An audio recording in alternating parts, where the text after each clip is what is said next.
ప్రేమ, యేసుని ప్రేమ, యేసుని ప్రేమ, యేసుని ప్రేమ.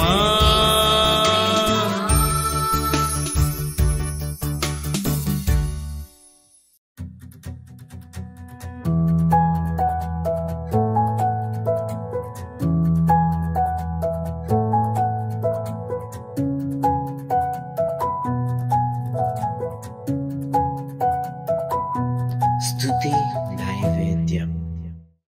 Praise the lord. ప్రభువునందు ప్రియమైన వారులారా, అందరూ బాగున్నారు కదా? ఈ యొక్క డిసెంబర్ ఆనంద మాసంలో మనము క్రీస్తు వంశావళి గురించి నేర్చుకుంటున్నాం. ఈ వంశావళిలో ప్రత్యేకించబడి కొంతమంది స్త్రీలు పేర్లు ఉన్నాయి, వారిని గురించి ధ్యానం చేసుకున్నాం. మరి ముందుగా తామారు, ఆ తర్వాత రాహాబు, తర్వాత రూతు, తర్వాత పేరు వ్రాయబడకపోయినప్పటికీ ఊరియా భార్యగా ఉండిన ఆమె అందు దావీదు సొలొమోను కనెను అనే మాటను తీసుకుని బత్షెబా కోసం కూడా మనం ధ్యానం చేసుకున్నాం. మరి ఇప్పుడు కూడా మరొక స్త్రీ మనకి చివరిగా కనబడతారు, తనను గురించి కూడా మనం చదువుకుందాం. మత్తయి సువార్త 1:15 ఎలీహూదు ఎలియాజరును కనెను, ఎలియాజరు మత్తానును కనెను, మత్తాను యాకోబును కనెను, యాకోబు మరియ భర్త అయిన యోసేపును కనెను, ఆమె యందు క్రీస్తు అనబడిన యేసు పుట్టాను. మరి అనే స్త్రీని గురించి కూడా ఉంది. మనం ప్రార్థన చేసుకుని వాక్యాన్ని ధ్యానించేద్దాం. కృప కలిగిన మా తండ్రి, మరొకసారి నీ దాసుని మరుగు చేసి ఆత్మతో సంధించి నోటికి మాటలు అందించి నాలుగును వశపరుచుకోమని అడుగుతున్నాం. ఆయన తండ్రి వాక్యము అందరికీ ఆశీర్వాదకరంగా మరి యొక్క చరిత్రను తెలియజెప్పేదిగా ఉండటకు సహాయం చేయమని యేసు నామమున ప్రార్థన చేయించున్నాం తండ్రి, ఆమేన్. చివరిగా మరియ కోసం మనకి తెలియపరచబడ్డది. మరి యాకోబు మరియ భర్త అయిన యోసేపును కనెను అంటాడు. మరి యోసేపుకి క్రీస్తు పుట్టాడని రాయబడలేదు, కానీ ఇక్కడేముందంటే యాకోబు మరియ భర్త అయిన యోసేపును కనెను, ఆమె యందు అంటే అతని యందు కాకుండా ఆమె యందు క్రీస్తు అనబడిన యేసు పుట్టాడు. కాబట్టి యాకోబు కుమారుడైన యోసేపు క్రీస్తుని కనలేదు. అబ్రహాం ఇస్సాకును కనెను అన్నట్లుగా యాకోబు యోసేపును కనెను, యోసేపు క్రీస్తును కనెను అంటలేదు. ఎందుకంటే యోసేపు ద్వారా ఆయన యందు క్రీస్తు పుట్టలేదు, కానీ ఆమె యందు ఆయన పుట్టాడు. అందుకనే స్త్రీ సంతానంగా యేసు పిలువబడతాడు. కాబట్టి ప్రియమైన వారులారా, ఇది గొప్ప ఆత్మీయమైన సత్యము, మర్మము కూడా అయి ఉన్నది. మరి యోసేపుకి యేసయ్య పుడితే ఆయన రక్తంలో కూడా జన్మ పాపం వస్తుంది, దాని ద్వారా కర్మ పాపం యేసయ్య చేస్తాడు. అప్పుడు ఆయన చిందించిన రక్తము పవిత్రం కాదు, కాబట్టి పాపిని కడగలేదు. అయితే మరియని గురించి మనము ధ్యానం చేద్దాం. మరి కూడా చాలా ఉత్తమురాలుగా ఉంది. అందుకనే యేసు జన్మించడానికి గర్భమును కూడా దేవుడు ఎవరిది వాడుకున్నాడంటే మరియది. ఆ మరియ ఎలాంటిదో మనం చదువుకుందాం. మరి కోసం మత్తయి సువార్తలో ఇక్కడ రాయబడలేదు, కానీ లూకా సువార్తలో మనకు కనబడుతుంది. 1వ అధ్యాయం 26 నుండి చదివితే, 6వ నెలలో గబ్రియేలు దేవదూత గలిలయలోని నజరేతను ఊరిలో దావీదు వంశస్థుడైన యోసేపును ఒక పురుషునికి ప్రదానం చేయబడిన కన్యక యొద్దకు దేవుని చేత పంపబడిన. ఆ కన్యక పేరు మరియా. ఆ దూత లోపలికి వచ్చి ఆమెను చూచి, దయాప్రాప్తురాలా, నీకు శుభము, ప్రభువు నీకు తోడై ఉన్నాడని చెప్పారు. హల్లెలూయా. అటు చూడండి, మరియా యోసేపుకి ఏమైందంటే ప్రదానం చేయబడ్డారు. ఇజ్రాయెల్లో ముందుగా వివాహానికి ముందుగా ప్రదానం చేయబడతారు. ఈ ప్రదానం 1 సంవత్సరం 2 సంవత్సరాల ముందు కూడా వారు చేసుకుంటారు. ఎప్పుడైతే అమ్మాయి నచ్చిందో అమ్మాయి మరి వెంటనే వారు ప్రదానం చేసుకొని పెళ్లికి కొంతకాలం సమయాన్ని తీసుకుంటారు పెళ్లి జరగడానికి. అయితే ఇట్రీతిగా యోసేపు ప్రదానం చేయబడిన మరియా చాలా ఉత్తమురాలు. యేసు ప్రభు వారు ఆయన పుడతాడని యెషయా గ్రంథంలోను అంతకుముందు అనేక మంది ప్రవక్తలు ఆయన గురించి ప్రవచించారు. ఆ వాక్యాలు కూడా మనం చాలాసార్లు విన్నాం. అయితే దాదాపు యెషయా కొన్ని వందల సంవత్సరాల క్రితం యేసయ్యను గురించి స్పష్టంగా ప్రవచించాడు. కన్యక గర్భవతి కుమారుని కంటుంది అని. కాబట్టి ఈమె ప్రధానమైతే చేయబడ్డది, కానీ వివాహం అవ్వలేదు, ఏమాత్రం తన కన్యత్వాన్ని పోగొట్టుకోలేదు. అయితే ఇలాంటి కన్యకు, మరియాని కన్యకు దేవుని దూత గబ్రియేలు అనే దూత దేవుని చేత పంపబడి ఆయన మాట్లాడుతున్నాడు. దయాప్రాప్తురాలా నీకు శుభము, ప్రభువు నీకు తోడై ఉన్నాడని చెప్పాను.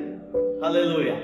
దయాప్రాప్తురాలా అంటే దయను పొందుకున్న ఓ కన్యక, ఓ మరియాని దేవుడు పిలుస్తున్నాడు. హల్లెలూయా.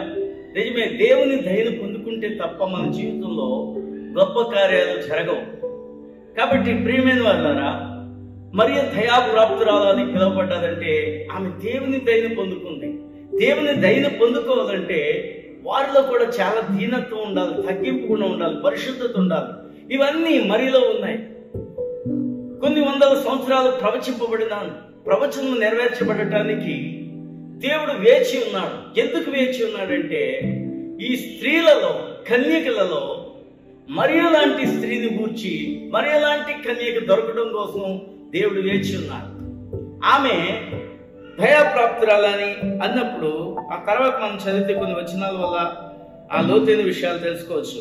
ఆమె ఆ మాటలు బహుగా తొందరపడి ఈ శుభోచనం ఏమిటో అని ఆలోచించుకుంటుండగా దూత, మరియా భయపడకము, దేవుని వలన నీవు కృప పొందితివి, ఇదిగో నీవు గర్భము ధరించి కుమారుని కని ఆయనకి యేసు అని పేరు పెట్టును. ఆయన గొప్పవాడై సర్వోన్నతుని కుమారుడు అనబడును. ప్రభు అయిన దేవుడు ఆయన తండ్రి అయిన దావీదు సింహాసనమును ఆయనకి ఇచ్చును. ఆయన యాకోబు వంశస్థులను యుగయుగములు ఆయన రాజ్యం అంతము లేనిదై ఉండునని ఆమెతో చెప్పాను. అందుకు మరియా, నేను పురుషుణ్ణి ఎరుగని దాననే, ఎలాగూ జరుగునని దూతతో అనగా. హల్లెలూయా. ఇక్కడ చూడండి, దేవుని దూత చెప్తున్నాడు భయపడకమన్నాడు. అంటే భయపడే విషయాన్ని చెప్తున్నాను, భయపడకు. చూసారండి, అది ఆనందకరమైన వార్త అయితే, మామూలుగా సంతోషించే వార్త అయితే భయపడకము అనే మాటను దూత ప్రస్తావించడం. కానీ భయపడే వార్తనే నీకు చెప్తున్నాను, అయినా నువ్వు భయపడకు అని చెప్తూ ఏమంటున్నాడంటే, ప్రభు అయిన దేవుడు సర్వోన్నతుని కుమారుడు అనబడును. అలాంటి గొప్ప దేవుడు నీ గర్భాన్ని లోకాన్ని రక్షించడానికి, సర్వజనులను రక్షించడానికి నీ గర్భమున కుమారుడు పుడుతున్నాడు అని చెప్పినప్పుడు ఆయన ద్వారా యుగయుగములు ఈ యూదా రాజ్యం స్థిరపాటు అవుతుంది, ఆయన రాజ్యం యుగయుగములు ఏలే రాజ్యము అవన్నీ చెప్తున్నప్పుడు ఆమె అవన్నిటిని కూడా వింటుంది, అవన్నిటిని అంగీకరిస్తుంది, నమ్ముతుంది. కానీ ఆమె అనే మాట ఏంటంటే, నేను అసలు పురుషుణ్ణి ఎరుగని దాన్ననే. హల్లెలూయా. చూసారు, ఇప్పుడు నాకు ఎలాగా, నేను ఇంకా యోసేపుని పెళ్లి చేసుకోలేదు కదా, ప్రధానం మాత్రం అయింది కదా, యోసేపును చూసినంత వరకు కూడా, లేకపోతే యోసేపుతో వివాహం అయ్యేంత వరకు కూడా అసలు నేను ఏ పురుషుణ్ణి ఎరుగను కదా. చూసారా, మరియను దేవుడు ఎన్నుకోవడానికి గల ముఖ్య కారణము ఆమె పురుషుని ఎరుగనేది, ఏ పురుషునితో కూడా పరిచయం లేనిది, మాట కూడా మాట్లాడనది. అందుకనే మరియ చాలా ఉత్తమురాలు, గుణవంతురాలు, పరిశుద్ధురాలు. కాబట్టి యేసు వంటి పరిశుద్ధుడైన దేవుడు భూమి మీద పుట్టాలంటే ఒక గర్భమైతే కావాలి. పురుషుని సాంగత్యం వల్ల ఆయన పుట్టడు, పరిశుద్ధాత్మ వల్ల పుడతాడు. అయితే ఆ పరిశుద్ధాత్మ వల్ల పుట్టడానికి కూడా పరిశుద్ధురాలైన కన్యక అవసరం. అందుకనే మరియ ఏ పురుషులతో పరిచయం లేనిది కాబట్టి దేవుడు కొన్ని వందల సంవత్సరాలు వేచి ఉండి మరియను చూశాడు. మరియను చిన్నతనం నుంచి, బాల్యం నుంచి పిండముగా రూపొందించబడి బయటకు వచ్చిన ఆ చిన్ని మరియను కూడా ఆయన పరిశీలించి పరీక్షించి ఆమె ఎంత ఉత్తమురాలుగా భక్తి జీవితంలో పెరిగిందో, ఎంత పరిశుద్ధురాలుగా తన జీవితాన్ని కాపాడుకుందో ఆమెను చూసిన తర్వాత దేవుడు ఏమనుకున్నాడంటే, ఇప్పుడు యేసు ప్రభువారు పుట్టాలని తండ్రి అయిన దేవుడు ఈ కుమారుడైన యేసు అనుకునే ఈ మరి ఒక యుక్త వయసు వచ్చేటప్పటికి ఆమె ప్రదానం చేయబడిన తర్వాత పరిశుద్ధాత్మ వల్ల ఆమె గర్భాన్ని ధరించాలని దేవుడు చెప్తాడు. దేవుని స్తోత్రం కదండి. యోసేపు వల్ల కాక పరిశుద్ధాత్మ వల్ల కన్యక గర్భవతి అయి కుమారుని కన్నారు. దేవునికి స్తోత్రం. అప్పుడు ఆ డౌట్ తీరుస్తున్నాడు. నేను పురుషుని ఎరిగిన దానిని ఇది ఎలా జరిగిందని దూతతో అనగా, దూత పరిశుద్ధాత్మ నీ మీదికి వచ్చును, సర్వోన్నతుని శక్తి నిన్ను కమ్ముకును కనుక పుట్టబో శిశువు పరిశుద్ధుడై దేవుని కుమారుడు అనబడును. హల్లెలూయా. అది అప్పుడు చెప్పాడు, ఏంటి నీకు పుట్టబోయే బిడ్డ పరిశుద్ధుడమ్మా, ఆయన పురుషుల వల్ల కాదు, పరిశుద్ధ ఆత్మ నిన్ను కమ్ముకొనగా పరిశుద్ధాత్మ వలన నువ్వు గర్భవతి అవుతావు, అప్పుడు నీ కుమారుడు పుడతాడు, ఆయన పరిశుద్ధుడు. హల్లెలూయా. ఆయన పరిశుద్ధుడిగా పుట్టాలి. జన్మ పాపం ఉండకూడదు, కర్మ పాపం ఉండకూడదు. ఎందుకంటే ఆయన మానవ జాతి అందరి పాపమును క్షమించడానికి అర్హుడుగా పుట్టాలి. అందుకని పరమాత్ముడు భూమి మీద పుట్టడానికి కన్యక మరియను ఏర్పాటు చేసుకున్నాడు. ఆమెను చూస్తాడు దేవుడు, ఆమె నడవడికి చూస్తాడు. బాల్యం నుంచి ఆమె ఎంత పవిత్రాలుగా జీవించిందో, భక్తి జీవితంలో జీవించిందో, ఎంత ప్రార్థనాపరురాలుగా ఉందో, ఎంత వాక్యాన్ని అవలంబించే స్త్రీగా ఆమె ఉందో, ఆమెను చూసి కనుగొని మరియను ఎన్నుకున్నాడు. అందుకనే క్రీస్తు వంశావళిలో చివరిగా మరియ పేరు రాయబడుతుంది. దేవునికి స్తోత్రం.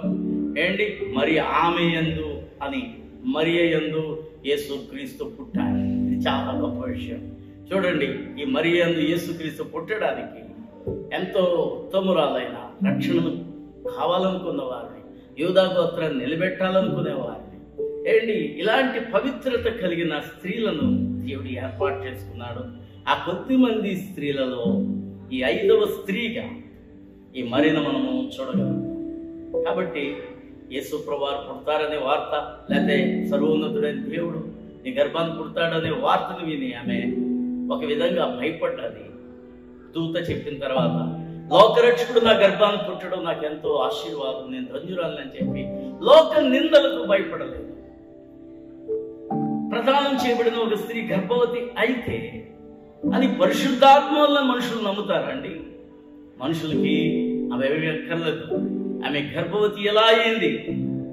యోసేపు బంధువులు కానీ, యోసేపు తల్లిదండ్రులు కానీ, లోకము కానీ, లేకపోతే మరి బంధువులు కూడా ఇదేంటి ఇలాంటి పని చేశామని అంటారే తప్ప ఆమె గర్భవతి అయిందనే వార్తను సహించలేరు, ఊరికినే ఉండలేరు. లోకులు కాకులు వలె పొడుస్తారు. అయినా సరే లోకరక్షకుడు పరిశుద్ధాత్మ వల్ల కదా నేను గర్భవతి అవుతానని ఆమె ఎంచుకుని ఆమె ఆ గబ్రియల్ దూతకు అవునని చెప్పగానే ఆమె గర్భవతి అవుతుంది. దేవునికి స్తోత్రం చెల్లిన. చూసారా, లోకరక్షకుడైన యేసు పవిత్రుడిగా ఈ భూమి మీద పుట్టడానికి ఎంతమంది స్త్రీలు వారి త్యాగాన్ని చేశారు. అండ్ పురుషులు చాలా మంది ఉన్నారు, వాళ్ళు త్యాగం చేయటం వల్ల ఆ వంశావళిలోనికి రాలేదు. కానీ వంశ పారంపర్యతను బట్టి వాళ్ళు వచ్చారు. కానీ ప్రత్యేకించి 5 స్త్రీలు ఆ వంశావళిలో చేరారు. కారణం ఏంటంటే వాళ్ళు ప్రత్యేకతగా అవమానాలను సహించడానికి ఒప్పుకొని ఏంటి క్రీస్తు వంశావళికి ఒక మార్గమయ్యారు. ప్రేమైన వాళ్ళ మరి ఎంత ధైర్యవంతురాలు. మరి అంటే అర్థం తిరుగుబాటు అన్నారు. కాబట్టి ఆనాడే మరి అనే పేరు తిరుగుబాటు. పాత నిబంధనలో మిరియాం అంటే మరి అట. అయితే ఆనాడు మిరియాము ప్రవక్తని అలాగా పేరు పెట్టుకున్న మరి కూడా పరిశుద్ధురాలు. యేసయ్య లాంటి పవిత్రుడైన దేవుడు పుట్టడానికి ఆమె గర్భసంచి పవిత్రమైనది. కాబట్టి ఆలోచనలో కానీ, తలంపుల్లో కానీ ఏ విధమైన చెడు తలంపులు లేని ఆ కన్యక కాబట్టి యేసయ్య పుట్టడానికి ఆ గర్భసంచిని, ఆ గర్భాన్ని దేవుడు వాడుకున్నాడు. చూసారండి, పవిత్రత వలన మనకు వచ్చే ఆశీర్వాదాలు అది చాలా గొప్పవి. అందుకని యేసు ప్రభువారు మరి కన్నది కాబట్టి మరి అంత గౌరవం వచ్చింది. మరేదో కూడా అనేక మంది ఈ రోజున పూజిస్తూ ఆరాధిస్తున్నారంటే కారణం అదే. ఏంటి, యేసయ్యను కదిన తల్లినిగా ఆమెను గుర్తించి ఆరాధిస్తున్నారు. అయితే యేసు క్రీస్తుని ఆరాధించాలి, ఆయనే దేవుడు కాబట్టి వేరే ఎవరిని మనం నమస్కరించవలసిన పని లేదు. కానీ గౌరవించడంలో తప్పైతే లేదు. మరియా మనందరికీ కూడా ఇష్టమైన స్త్రీ కాబట్టి ఈ రోజున మరియను గురించి విన్నాం. ఈ క్రీస్తు జనన విధానం గురించి అనేక విషయాలు మనం తెలుసుకోబోతున్నాం. ఈ దినాలన్నీ కూడా స్తుతి నైవేద్యం కార్యక్రమంలో ఇవన్నిటిని కూడా మీరు విని మీరు పొందండి, ఆశీర్వాదం పొందండి. మరి ఇలాంటి పవిత్ర జీవితాన్ని కలిగి జీవించండి. God bless you. ప్రార్థన చేసుకుందాం. మహాపరిశుద్ధుడా మా తండ్రి, మీకే వందనాలు. ఈ కృపను బట్టి నీ దాసుని మరుగు చేసి మరిని గురించి కూడా మాతో మీరు మాట్లాడినందుకు వందనాలు ప్రభా. ఈ వాక్యాలను విని గ్రహించడానికి, వారి జీవితంలో అన్వయించుకోవడానికి సహాయం చేయమని యేసు నామమున ప్రార్థన చేయించున్నాము తండ్రి. ఆమేన్. మా మంచి యేసయ్యా నా కోసమే పుట్టినయ్యా.